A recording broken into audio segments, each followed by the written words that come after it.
Hey guys, super quick video here. I want to do a comparison of the the G7P and the GT5. Not so much everything, just the rear steer functions. I don't really want to do reviews on this channel, but in this case I make an exception because it's kind of exactly what I've been doing. So I'm sure you've seen the other videos. This is the modded GT5 with the pot here. And now we have the G7P, and it's got a potentiometer right here with center detent. You can feel it right there. This is not a knob. This is actually a button, locking switch. This is VR2. In the instructions, it actually lists it as VR2 3-position knob. So I don't know what they meant by that. Everybody thought it was just the same old 3-position switch that you had here, the clunky, horrible feeling one. But it turns out, I'm not going to be able to, there we go. It's actually a potentiometer with a center detent. So it kind of feels, it works kind of like a 3-way switch. It feels way better. So I'm going to kind of go over really quickly the pros and cons of each. This one, pros, it feels amazing. You can very precisely steer the rear, like fractions of millimeters. I mean, it's just feels so good. I mean, it's very satisfying to drive rear steer with this. Downsides, it's a lot of work to make one of these.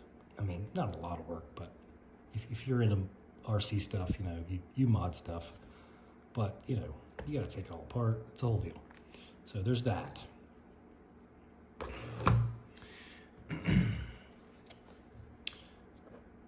The cons of this, if you already have a GT5, the receivers aren't going to work. The cons, what else? I won't get into all the details of the whole radio, just the 4-wheel steer stuff. The cons of this is this thing feels like hot trash. I mean, it's almost, you can't even hardly tell that it is a potentiometer. It just feels like an on-off switch. And I'm going to demonstrate it. I think if I'm sure somebody will do it, will 3D print a longer little lever to bring it down a little more.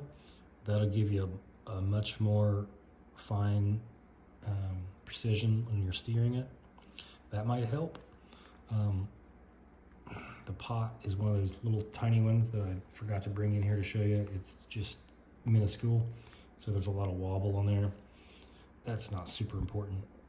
Yeah, so I think in order to really get the feel even close, you're gonna have to, you could just glue something on there really, you know, and like have a nice little thumb.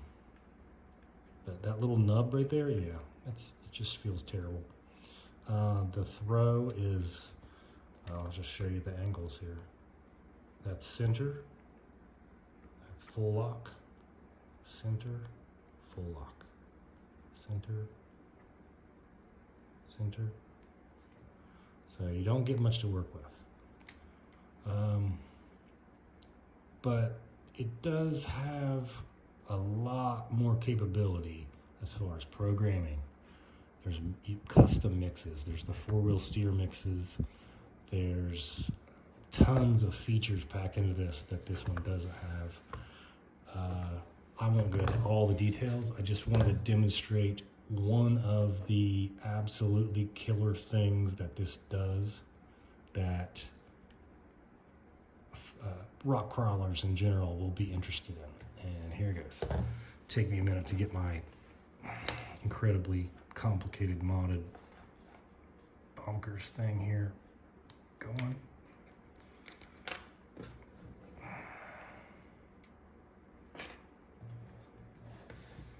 Oh yeah, it does this too. Yeah, let's not do that.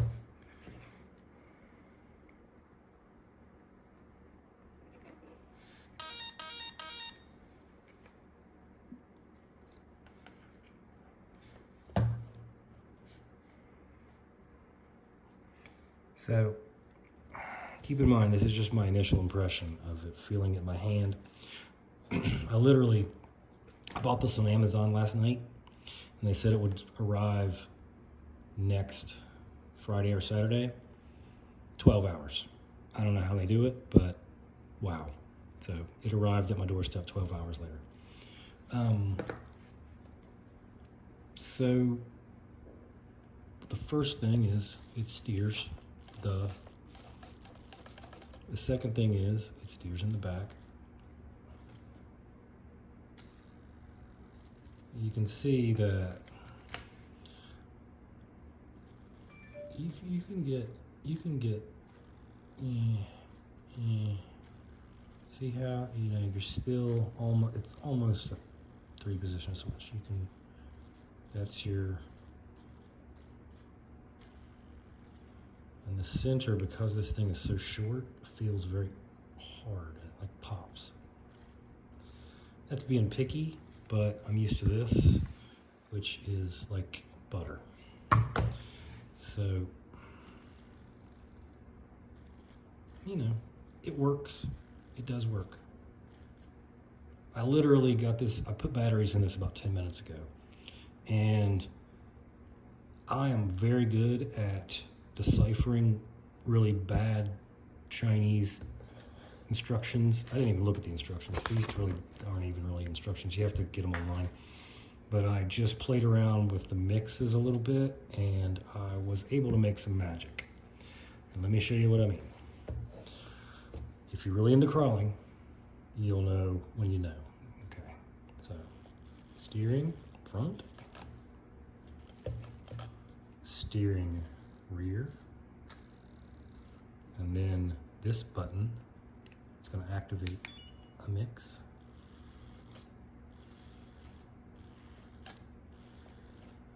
And then I'm going to turn it off. And then I'm right back to that.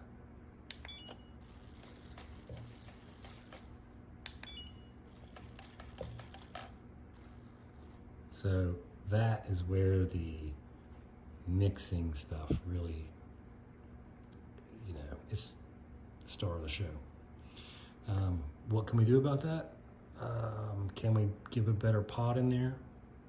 Probably. Can you just make it longer and it'll feel better? Probably. Are you going to be happy with it the way it is? Yeah, it's not, I wouldn't. This is me trying to go as finely as I can, and it's not terrible. A little bit, like, it just doesn't feel awesome, but I think literally you could just glue a popsicle stick on there and it would feel better just by adding probably, I don't know, maybe double the length. Because this feels pretty terrible too. It's very loose and wobbly, and it's a tiny little pot in there. So that is the magic. That is why crawlers will probably want this. If you're really hardcore into a 4-wheel steer type crawling with moon buggies, and it's not going to feel as good as this without modding it. It's just not. It's not going to compare. But if you just need that little bit of rear steer once in a while, and you want that ability on command, this is pretty awesome. I think I paid 99 bucks. I think the price is going to go down a little bit more too. The only thing it came with in the box extra was, aside from the receiver, was a little wire you can plug into the receiver, and you can, the battery voltage in your rig will show up on your radio. So that's all I got for now. I don't really want to go into a detailed thing on this because I've only spent about 10 minutes with it. I just wanted to give you my initial impression about how it is for setting up four-wheel steer, comparing it to a GT5. I personally will probably stick with this for the crawling, just because I'm kind of into the moon buggy thing, as you can see, and I like that, be able to do the really precision four-wheel steer on the fly as I'm going, and this is the ticket for that. I will probably continue to use this. I'm going to use it for a whole different purpose, for a mini B. It's an inexpensive computer radio that can do throttle curves and mixes, and too much for really that. Another thing that I noticed is the throttle and this feels way too heavy to me, and I hope I can change that spring rate somehow in there without going crazy. This is quite different feeling. It's a heavier throttle and longer, and the brake or reverse is much shorter and lighter. It's just something I noticed right off the bat. I'm not quite used to it. These come with just this plastic thing. It feels really terrible. You're going to want the foam one, or make your own, or buy a third party. But yeah, it comes with this one. There are versions that come with the other wheel in the box, a foam wheel. There are versions that come with a phone holder. There are versions that come with 2 receivers. And that's all I've seen so far. So I just wanted to give you guys an update, and if you're really into that, you can see that this little pot is kind of garbage. All right, guys, thanks.